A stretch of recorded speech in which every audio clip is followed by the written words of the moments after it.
My dad demanded that I take my sister and her 4 children to live with me, and when I agreed, he called me loser because now I pay for them. He stopped laughing when my dad called that night. I wasn't expecting anything out of the ordinary.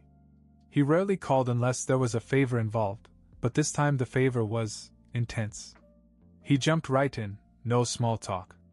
"Jeremy, I need you to pick up Betty. She's at a hotel with the kids and I can't have her here." That took me by surprise. My sister Betty had been married or at least living with her partner for over a decade. 4 kids.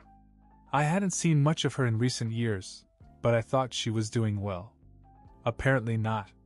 "Wait, what happened?" I asked. Dad sighed like it was a minor inconvenience. "Her husband kicked her and the kids out. He's got a mistress now, moved her into the house. Betty came here looking for help, but you know how things are, your stepmother won't have it. And your stepbrother said it's not his problem. I put them in a hotel for the night and gave them cab fare, but I can't keep spending money like that. You're going to have to step up." I sat there stunned. Betty had no one else to turn to, and Dad was acting like she was a stray dog he couldn't be bothered with. The worst part was how casually he dumped the whole situation on me, like it was just a handoff. "But you're her father," I reminded him. "And you're her brother," he snapped back. "Do you think I haven't tried to help? You know the situation with Muchesa, his wife, and her son. It's not like I can magically make room." I knew the dynamics. My father had married Muchesa when I was in college, and it had always been clear where his priorities lay. Betty and I were always treated like afterthoughts. Still, hearing how quickly he dismissed his own daughter and grandchildren made me angry.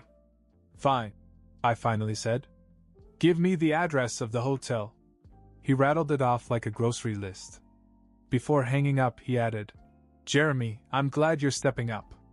But I don't know how you're going to handle all those kids. You're not exactly in the best shape yourself." He laughed like it was a joke. That laugh echoed in my head as I drove to the hotel. It wasn't funny. Not at all. When I got there, Betty was sitting in the lobby with her 4 children huddled around her. They all looked exhausted and frightened. I hadn't seen her in years, but it was like I hardly recognized her. She'd always been vibrant, full of energy. Now she looked worn out, as if life had squeezed every ounce of strength out of her. "Jeremy," she said softly when she saw me. Her voice cracked and I could tell she was on the verge of tears. "Come on," I said. "Let's get you out of here." Once we were in the car, Betty began to open up. And what she told me, I didn't even know where to begin to process it. Her partner James had been abusive for years. She didn't go into graphic detail, but the way she spoke said it all. He treated her like a servant, a live-in maid he could knock around whenever he felt like it. She stayed for the children, hoping things would change. They never did. And then, as if that wasn't bad enough, he kicked them all out without a second thought when his new girlfriend moved in. No warning. Just packed up their stuff and told them to get out. The kids hadn't eaten much all day. I stopped by a 24-hour grocery store, stocked up on food, and then took them to my apartment. It wasn't huge, but it would do for now. I told Betty we'd figure something out. She seemed relieved, but also hesitant, as if she didn't want to be a burden. "I appreciate this, Jeremy," she said as I unpacked the groceries. "I know you have your own problems." "Betty, you're my sister," I cut her off. "We'll figure it out. One step at a time." But deep down I was already thinking about how temporary this arrangement had to be. I'd planned to move to a smaller, cheaper place in another state soon. This threw a wrench in the works. Still, I didn't want to abandon my sister like Dad had. Little did I know that was just the beginning. The first few days were chaotic, but we made it work. The kids were understandably nervous. They didn't know if this was just another temporary stop. I did my best to reassure them, even though inside I had no idea what the long-term plan was. Then, on the 3rd day, Dad showed up. He didn't call first. He just rang my doorbell like he owned the place. I opened the door to see him and Machesa standing there, all smiles, like this was some kind of family reunion. "Jeremy! We thought we'd come by to check on you," Dad said. "Why didn't you call first?" I asked, already irritated. "Oh, relax. We're family," he said, brushing past me and into the apartment. Machesa followed, her eyes immediately darting around as if she was sizing up the place. Betty froze when she saw her. The children instinctively huddled around her. I could tell by the tension in the room that this wasn't going to go well. "Hey, Betty!" Dad greeted her, acting like everything was normal. "How's it going? Getting settled in?" Betty mumbled something under her breath, but Dad didn't seem to care.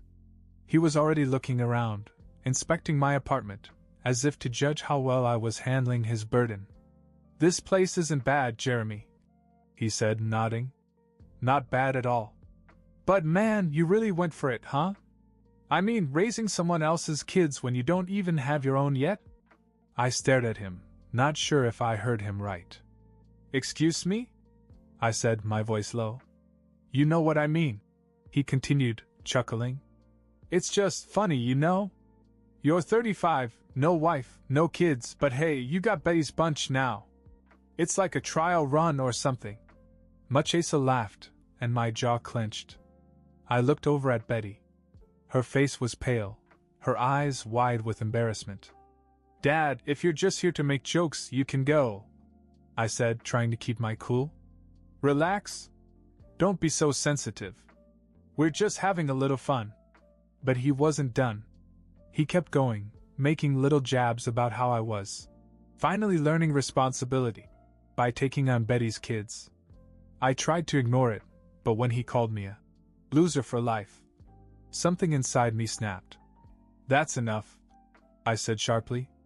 "Get out. Both of you." Dad blinked, surprised. "Jeremy, come on. We're just kidding around. Get out."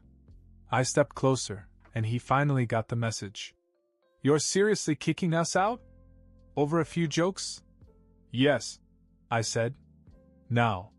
Dad huffed, but started for the door, muttering under his breath. Machesa gave me a look, but said nothing. As they left, Dad threw a final parting shot over his shoulder. "You'll regret this, Jeremy. You think you can be a hero? Let's see how long you can hold out." I slammed the door, angry. Betty looked at me, her eyes glistening with tears. "I'm sorry," she whispered. "This is my fault." "No, it's not," I said firmly. "You were out of line." But the truth was, Dad's words stuck with me. I wasn't exactly in a good place myself. I'd lost my job last year and was still trying to get back on my feet. The last thing I needed was him poking at every insecurity I had. Then came the twist I didn't see coming. 2 days after I kicked her out, I got a call from a real estate agent. "Hi, Mr. Green," the agent said. "I wanted to confirm the details of the property sale. The buyer's deposit has been processed, and we're ready to close." I frowned. "What property sale?" "The house on Birchwood Drive. Your father's residence." I blinked in shock.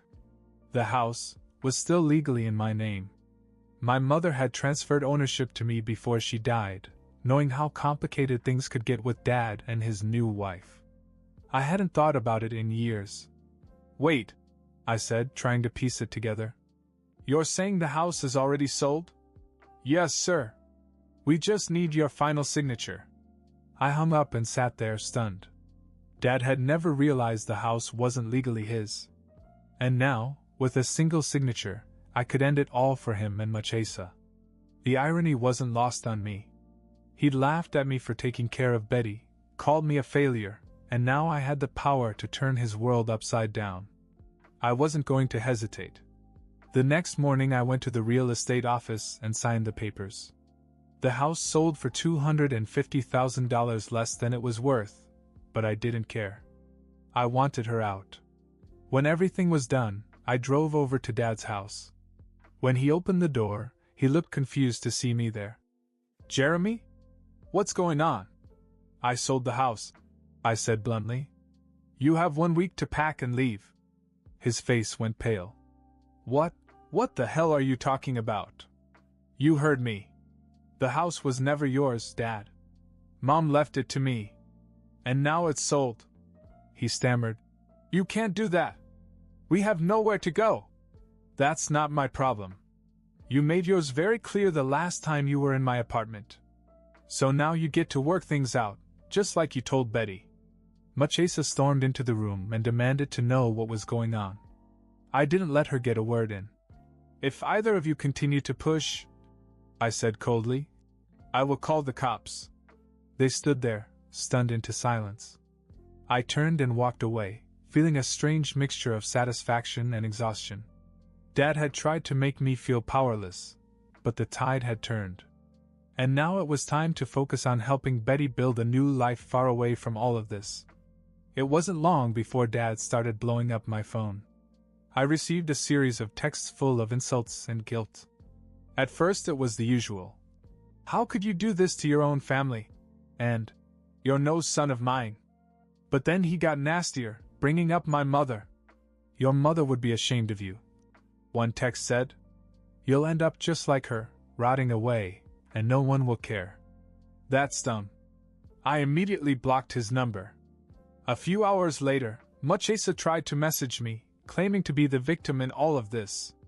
I blocked her too. I didn't tell Betty about any of this. She was still settling in, trying to get the kids settled and enrolled in school. They were starting to feel more comfortable, which was all I cared about. A few weeks passed without much drama until one night. I was home relaxing when I heard my car alarm going off outside. I ran down to the parking lot and found my car with 3 flat tires. No one was around, and I knew exactly who it was. Dad. I didn't have any proof, but it made too much sense. I wasn't going to let it go. I unlocked the car and called him from an alternate number. He answered right away. So you thought slashing my tires would be funny? I asked, getting right to the point. He chuckled darkly. Oh, now you want to talk? You're lucky I didn't do worse. You ruined my life. Meet me in person, I said. You want to talk? Fine. Let's talk face to face. There was a pause. Fine. Tomorrow. 10 a.m. The coffee shop on 4th Street. I showed up early the next morning. I didn't know what to expect, but I was already nervous. When Dad walked in, he looked rough, like he hadn't slept in days. He sat down across from me with his arms crossed. You owe me, he said flatly. You sold my house out from under me. Do you know the position that put me in? You mean the house that was never yours to begin with? I shot back. You freeloaded off something Mom left behind. I don't owe you anything. He laughed bitterly. Freeloading? That's rich coming from you. You're the one playing house with Betty's kids. You think you're a big shot because you put a roof over their heads? You're still a loser, Jeremy. You always have been. I clenched my fists under the table. You're seriously going to stand here and play the victim? You abandoned your own daughter and grandchildren. You left them out in the cold literally. And now you're mad because I won't let you mooch off me anymore? Dad leaned in, his voice dropping to a deep, threatening tone. You don't understand the way the world works. People like me survive because we know how to make the hard choices. You'll always be stuck in this fantasy where you think doing the right thing matters. I was done. You can take your hard choices and shove them, Dad. You won't intimidate me anymore. That's when he crossed the line. You know, if your precious mother hadn't been such a bleeding heart, she might still be alive. But she was weak just like you. Something inside me snapped. I stood up and swung before I realized what I was doing. My fist connected with his jaw and he stumbled back, knocking over a table. The whole cafe fell silent. Jeremy, the manager yelled. Dad came at me, fists flying. We struggled, knocking over chairs and pushing tables. It wasn't much of a fight, just pure anger and years of pent-up resentment exploding all at once. Someone must have called the cops, because they showed up within minutes. We were both dragged outside, handcuffed, and shoved into the back of separate patrol cars. At the station, we sat across from each other in holding cells. Neither of us spoke. Eventually, an officer came over and told us we would be released with a warning, but would have to pay for the damage to the cafe. "You're lucky," the officer said. "Next time you won't get off so easy." Dad said nothing as we were released. He just looked at me before he walked off into the night. I stood there for a while, trying to catch my breath. This wasn't over, I knew that much. But I was done playing defense. He'd pushed me too far. After the fight at the cafe, I knew I had to leave town. Dad wasn't going to stop causing problems, and frankly, I was done being around him and his toxic nonsense. It didn't take me long to make up my mind. I packed my bags, gave notice to my landlord, and within a few days I was on my way to the same city Betty and the kids had moved to. Betty was thrilled when I told her.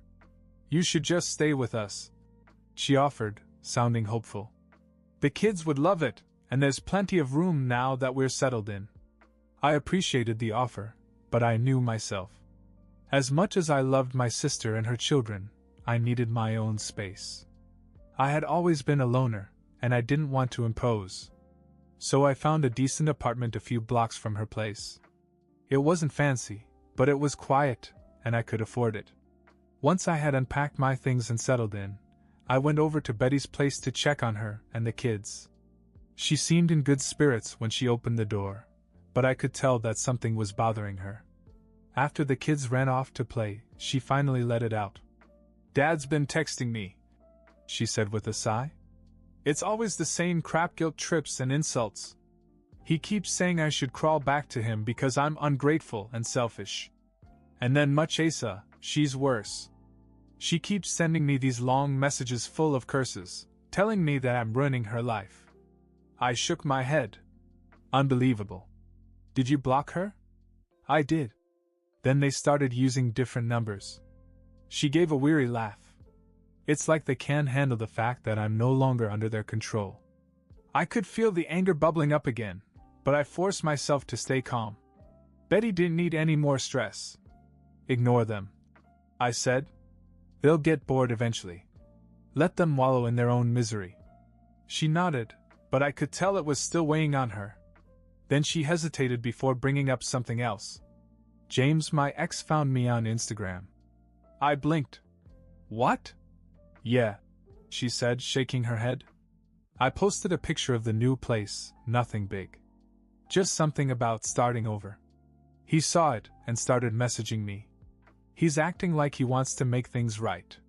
Says he's ready to come back and be a family again." I felt my jaw tighten. This was the same guy who had thrown her and the kids out like garbage, and now he thought he could just waltz back into their lives. "What did you tell him?"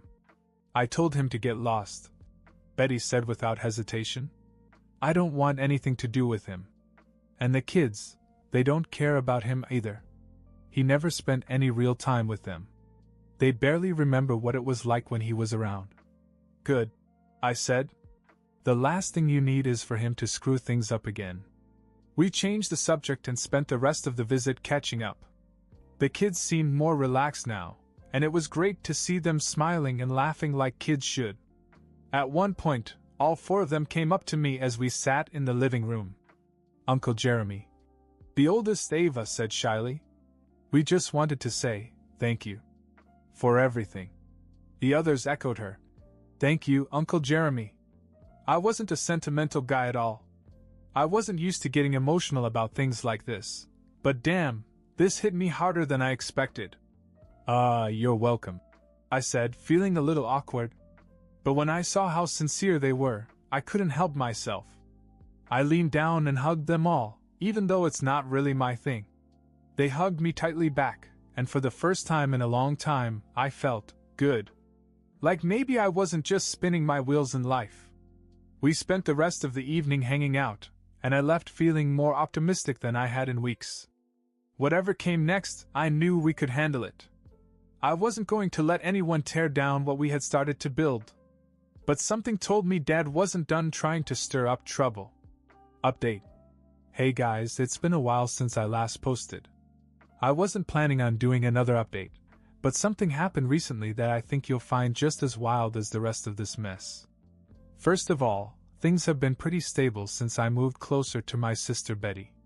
The kids are doing well in school and Betty is finally starting to feel like she's back in control of her life.